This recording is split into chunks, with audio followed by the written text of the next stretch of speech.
Hey guys, this is a video about how to reverse plan. I've had a lot of people ask me about this, and there's kind of there's two layers to it that I'm going to describe today. So first of all, I'm going to be using the good and the beautiful when I talk about reverse planning today. And that's important because the amount of lessons it has. A lot of curriculums are going to have either 120, 140, 160, 180, or 120, 140, so on, lessons within their curriculum span for you to finish that level or grade. And this one has 120. One of the reasons I totally advocate for this, especially with people that are starting out, because less is more when you're starting your homeschool journey. And honestly, for me, I've proven less is more for the span of my homeschool journey. As much as you can pull back and do less, I think the more effective you'll be at the things that you are doing. Anyways, a lot of people are going to have different opinions on that. So let's go ahead and get started. I consider reverse planning as something where I buy, by the way, just a normal planner. I am not a fancy planner girl. I'm buying these $10 ones at Walmart every year. I've always had a cheap one. Actually, I used to get them from the Dollar Tree and the Dollar. I've got them at the Dollar General too. You do not need a fancy planner, man. You know, some people, that's their style and it's fine. But is it necessary? No, it's not. So here are all these days, and you're like, oh my gosh, I need to go through, see what I need to do in this book, and just write down each day so we know what we're doing. Yeah, you can do that, and that does work for some people. That's conventional, classical planning, whatever you want to call it. Side note, always use a pencil, never use a pen. Ask me how I know. I've had to use a lot of X and out. It just makes it a mess. Anyways, so let's pretend that we're going to start school on August 5th, which we actually are. And we're going to sit down, and I have Ford and Ruthie are my students. And at the end of the day, I'm going to write, Ford did math lesson 1. Ford did math language arts 1. And I'm going to go so on with each subject and each kid, right? But in conventional planning, you're going to take this whole week or even this whole month, and you're going to say, all right, we're doing lesson 1 here, lesson 2 here, lesson 3 here, lesson 4. That just does not work for the simple fact that not every day and the circumstances of that day are the same. Now, I do go ahead and pre-plan and write co-op days, I write appointments, extracurriculars, everything on these calendars. I write things we want to achieve in this notes section, but all of that is subjective. It matters what the day is and what's going on. And if we go ahead and pre-plan, we'll feel like we have a game plan, but when that goes wrong or something twists up that plan, it is so stressful to have to go and erase all this, and in your mind, not only just erasing this, but there's a mind thing with it too, where it's like, oh my gosh, we are so off track, we're going to have to catch up, all these things. And that's completely unnecessary, because the beautiful thing about homeschooling is there is flexibility in everything you do.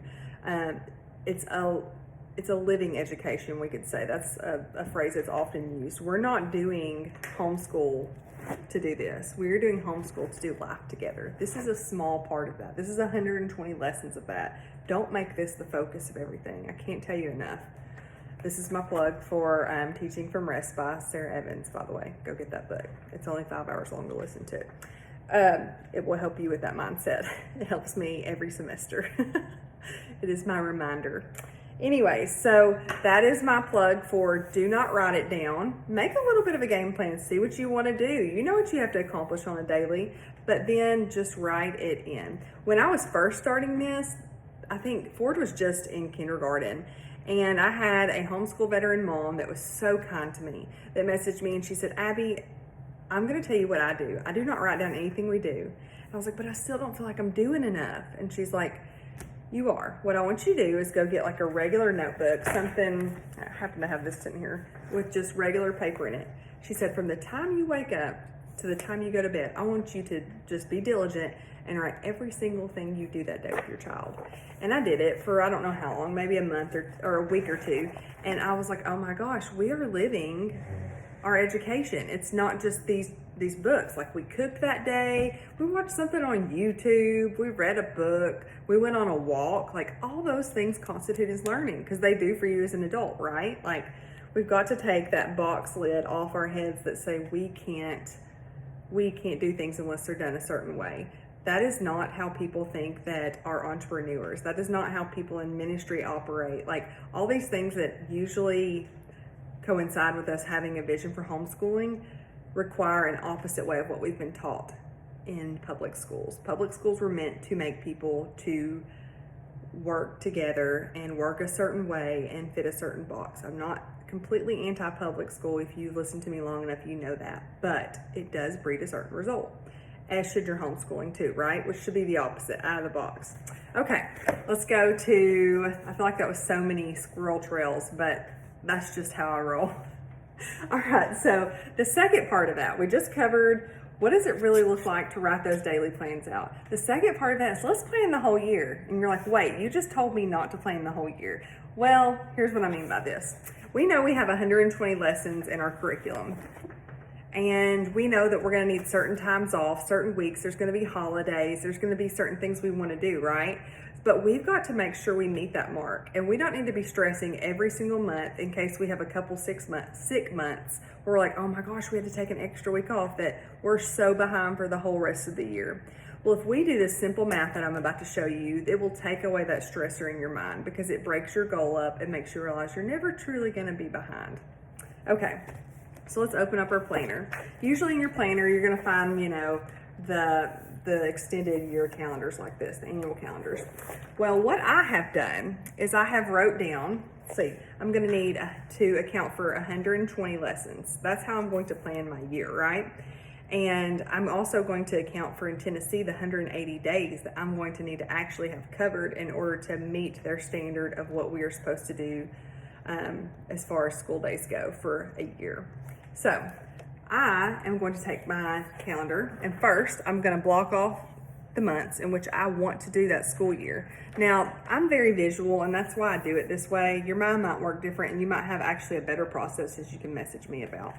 But, all right, so I know I'm going to start school in August. We're going to do September, October, November. I'm going to take all of December off. January, February, March, April. I do not do school in May. May is strictly for making up work, because by May, I have learned by now I am done. And so are my children. Isn't that right, Ford? We're done. We're done. We don't want to be doing this anymore. So anyways, that gives me 1, 2, 3, 4, 5, 6, 7, 8. I have 8 months that we're going to do school this year. So with those 8 months, we can say that I have 120 days of curriculum that I need to get done in those 8 months. Well, if you divide that, that comes out to 15 days of curriculum that we need to do each month. I know you're probably either gasping in horror right now or you're gasping in relief right now. You might start in horror, but I promise you'll end in relief once you start initiating this, implementing it.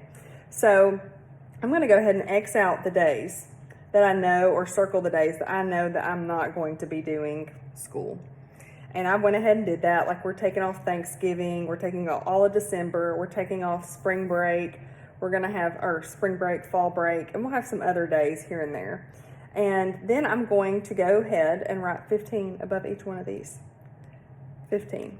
And then, okay, you're like, okay, that was 120 days. You've accounted for your 120 days. What about the other 60 that Tennessee requires? Well, we actually are in a co-op, and co-op is 31 days. I've went through and looked at our co-op calendar and counted how many days, because we do it once a week, we'll get to be there. So that's 31 days. So that brings us up to 150 days, right? Well, then we have 30 more days of 4 hours left, right? Well, we are in extracurriculars such as music, we do church activities, and we'll have other extracurriculars and field trips along the way. And believe it or not, those will quickly, more so than any other thing, accrue to 30 days of just doing something educational. So I urge you to try and look at this and just glean from it. You don't have to necessarily do what I do, but just to take the pressure off yourself that you have to have this just huge master plan at the beginning of the year. You don't. Make this, go with it. And I know that's really hard, and it's easier said than done when you're first starting out, because you're like, yeah, but what if I miss something? I'm here to tell you there is not an educational system or philosophy out there that does not have a gap. Every curriculum, every school, every private school, college, you are always going to have a gap. And I'm not saying that as a way to justify not being diligent about what you're teaching, but I am telling you, give yourself grace and know that you are equipped with everything, and you know your child better than anybody does to meet their needs educationally, just as you are in every other area of their life. You can do this.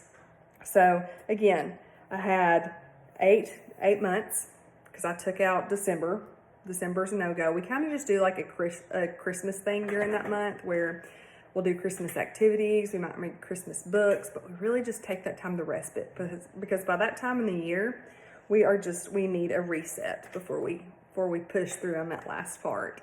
And you could switch that up too. Maybe you don't want to take off December. You could make a less number of days you have to do in each month, or you could take off a different month. See the beautiful flexibility in this? And when we break it down like this, we know what monthly goal we have to meet, and we're not so overwhelmed by, oh my gosh, I didn't get 60 done in the first semester. Like, it just takes up less room in your head. So I hope this helped. If you have any more questions, let me know about that. I'm going to move back to this page now. So I'm going to write 15 at the top of every month that I know that I need to meet that. And by the time I get to August 31st, I'm going to make sure I've met those 15. But what if I didn't meet those 15 days? Well, you can either take a day and double up on a lesson. It's super easy to do. I mean, most lessons in homeschool curriculum take about 30 to an hour tops around 4th, 5th grade. So you could do that, or there's usually enough margin, which means extra, leftover, bonus, don't even really have to mess with until you need it, in the next month. Because we're going to be able to easily get 15 done in this month, right? So we could get 16 or 17 if we had to. So breathe easy, sisters and dads, if you're out there, brothers, and know that you can do this. And it doesn't require some huge degree. It doesn't require this master list of planning. It requires grace more than anything, and allowing yourself to not be perfect, because our goal in homeschooling is never to be perfect, but to work in excellence and try our best.